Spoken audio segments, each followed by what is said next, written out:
O yan na pala ang mga tropa ko mga basmak. Naglalakaw lang sinda pa duman sa kasalan. Makikikaganda kaya sinda. Pag abot mi doon sa kasalan, maya pa pala sa ikinasal kaya nag-alat-alat muna kami. Nagdawang kami sa DJ. Nagipag-irestoryahan ta nasusot mo da sinda. Tapos, nagplano-plano man kung paano ang pagkuha ng plato.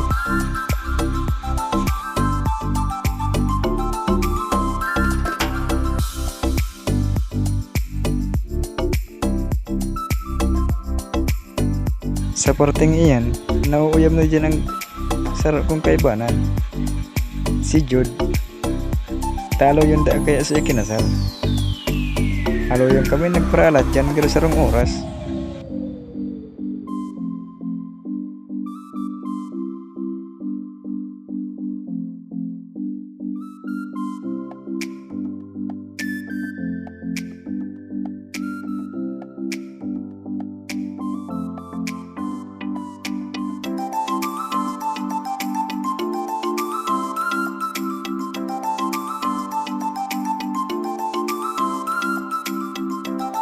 Sa wakas, nag-abot na sa ikinasal.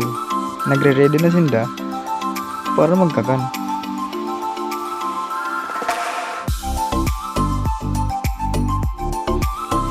Nakapila na palang kayan sa mga tropa ko.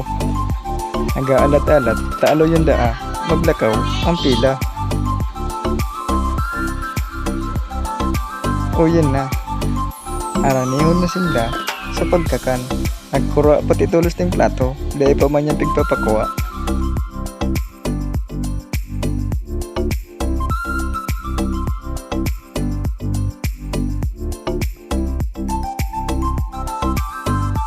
Sabi pati dyan, dagdagan da ang kuwit ng panira, takulang da sa iya.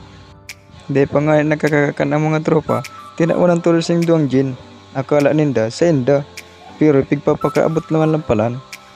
Nagpuon na parang sinda dyan ng kakan. Masira mo na ang pagkakanay.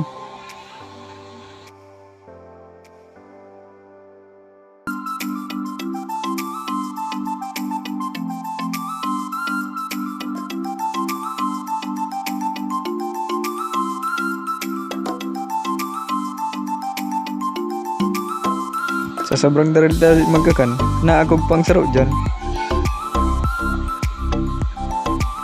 Tapos, pag aloy-aloy, nalipay, sirin rin.